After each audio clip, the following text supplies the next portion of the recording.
नमस्कार। और इस विशेष चर्चा में आपका स्वागत है। आज हम इन्फोसिस के हालिया घोषित शेयर बायबैक प्लान पर गहराई से नजर डाल रहे हैं। बिल्कुल। नमस्कार।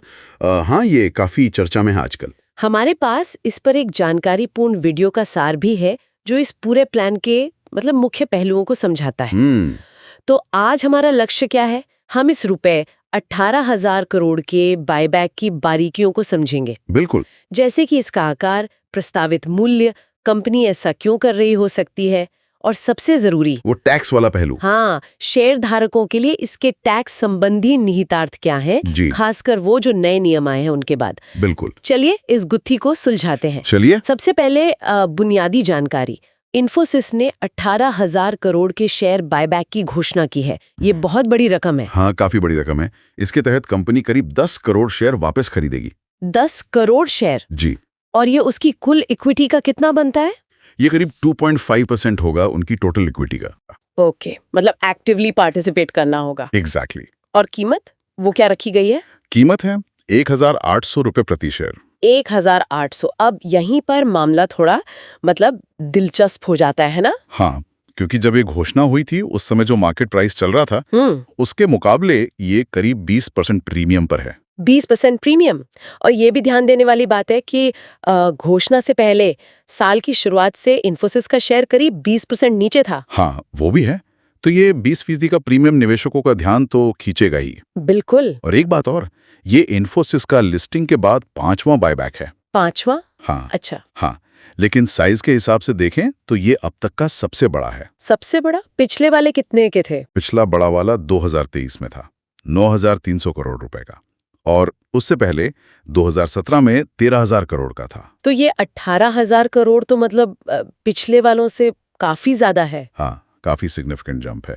ये कंपनी की जो कैपिटल एलोकेशन स्ट्रेटजी है उसमें शायद एक अहम कदम या दिशा में बदलाव का संकेत देता है। हाँ, ये रकम सोचने पर मजबूर करती है।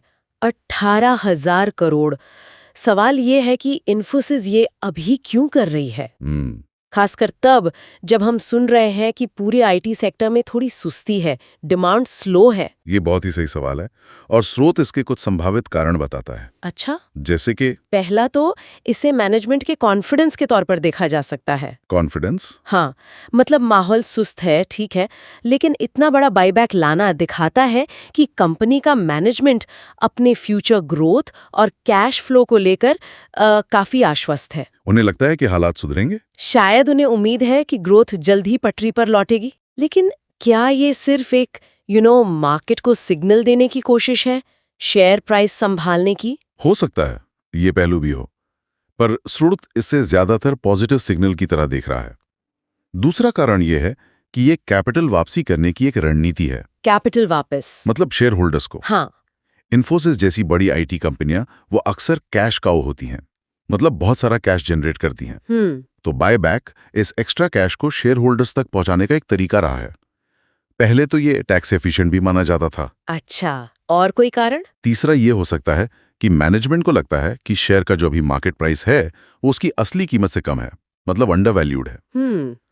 तो ऐसे में 1,800 रुपए प्रति शेयर जो प्रीमियम पर है, उन्हें अपने ही शेयर वापस खरीदने के लिए एक अच्छी कीमत लग सकती है। ये भी लॉजिकल लगता है। लेकिन यहाँ एक और एंगल भी है जिसका जिक्र स्रोत में है। वो क्या है? कुछ एनालिस्ट मानते हैं कि ये जो इतना बड़ा अमाउंट है 18,000 करोड़, इसका इस्तेमाल शायद ज्यादा स्ट्रेटेजिक तरीके से हो सकता था। स्ट्रेटेजिक जैसे आर्टिफिशियल इंटेलिजेंस जैसी नई टेक्नोलॉजी में और ज्यादा इन्वेस्ट करने के लिए। ओह अच्छा, एआई वाला एंगल। हाँ, ऐसा माना जाता है कि इस एरिया में भारतीय आईटी कंपनियां अपने ग्लोबल कॉम्पिटिटर्स से, वो जो बड़ी कंसल्टिंग फर्म्स या टेक जाइंट्स हैं, उनसे थोड़ा पीछे हैं। तो वो इस पैसे से एआई कैपेबिलिटी बनाने या खरीदने में और एग्रेसिव हो सकते थे। ये एआई वाला पॉइंट तो काफी जरूरी लगता है। क्या स्रोत बताता है कि ये पिछड़ापन क्यों है या इसके क्या नतीजे हो सकते हैं? स्रोत सीधे तौर पर इसके कारणों या नतीजों पर ज्यादा डिटेल में नहीं जाता, लेकिन ये सवाल जरूर उठाता है कि बायबैक करें या स्ट्रेटेजिक इन्वेस्टमेंट। ये एक डिबेट है। हो सकता है मैनेजमेंट को लगता हो कि वो इंटरनली काफी इन्वेस्ट कर रहे हैं, या फिर अभी अनिश्चितता का माहौल है तो शेयर होल्डर्स को पैसा लौटाना ज्यादा सेफ है। कुल मिलाकर बायबैक को कॉन्फिडेंस के तौर पर देखा जा रहा है, पर यह सवाल तो है कि क्या ये कैश का बेस्ट लॉन्ग टर्म यूज है। समझ गई।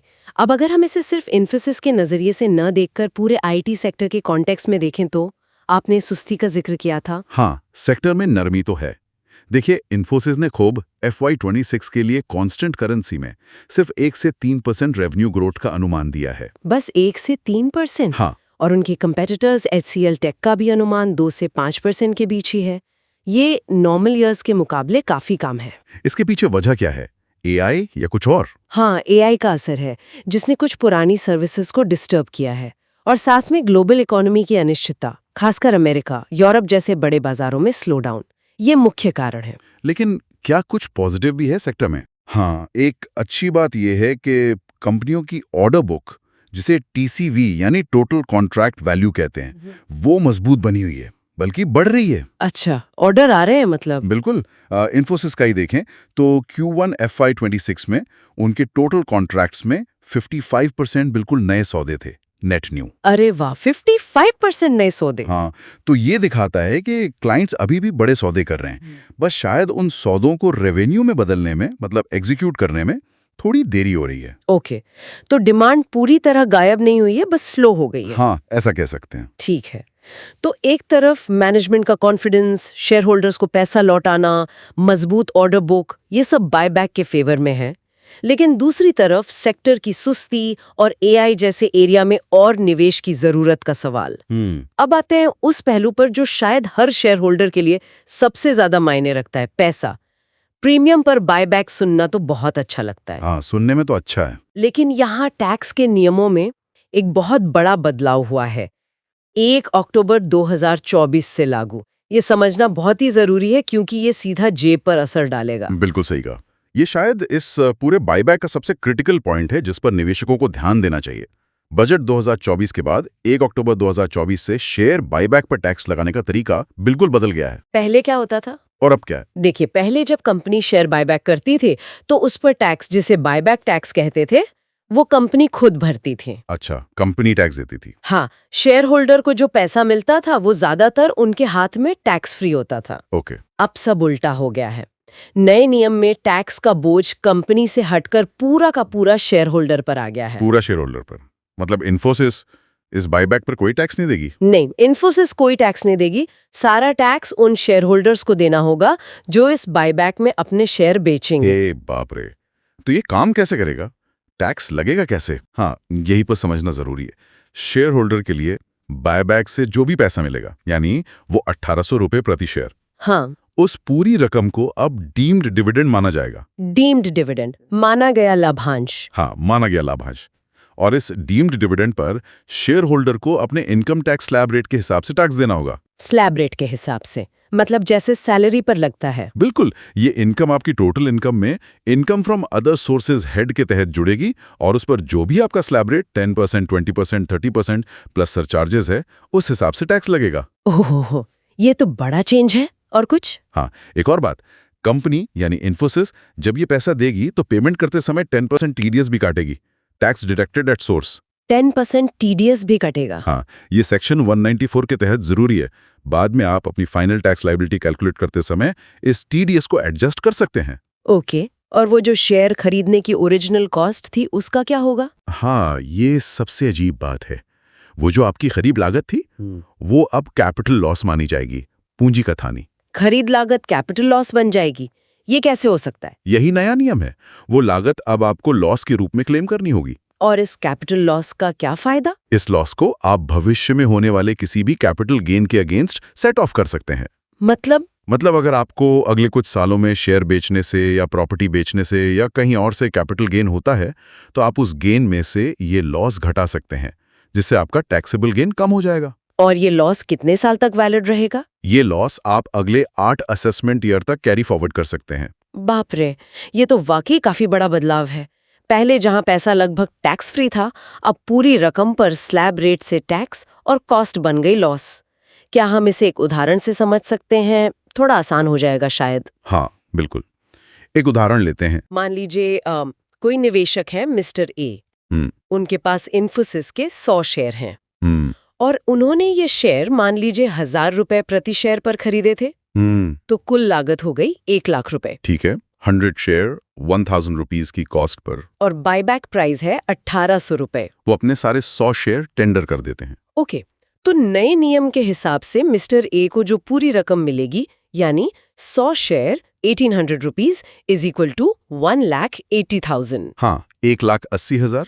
इस पूरी रकम को डीम्ड डिविडेंड माना जाएगा। और इस पर टैक्स लगेगा। हाँ, इस 1,80,000 पर मिस्टर ए को अपने इनकम टैक्स स्लैब के हिसाब से टैक्स देना होगा। मान लीजिए वो 30% वाले ब्रैकेट में आते हैं, तो 30% प्लस सरचार्ज सेस के हिसाब से टैक्स काफी बन जाएगा, रफली शायद 54-55 हजार के आसपास। ओह, काफी ज्यादा। हाँ, अब टीडीएस की बात। इन्फोसिस पेमेंट करते समय इस 1,80,000 पर 10% टीडीएस काटेगी, यानी 18,000 रुपए कट जाएंगे। बिल्कुल 18,000 रुपए टीडीएस कट जाएगा।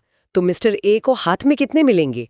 1,80,000 minus 18,000 rupees is equal to 1,62,000 मिलेंगे। 1,62,000, लेकिन टैक्स देनदारी 54,000 के आसपास है। हाँ, वो बाद में अपना रिटर्न भरते समय अपनी टोटल टैक्स लायबिलिटी जो 54,000 थी में से ये 18,000 रुपए का टीडीएस एडजस्ट कर लेंगे। बाकी का टैक्स उन्हें अपनी जेब से भरना होगा। समझ गई।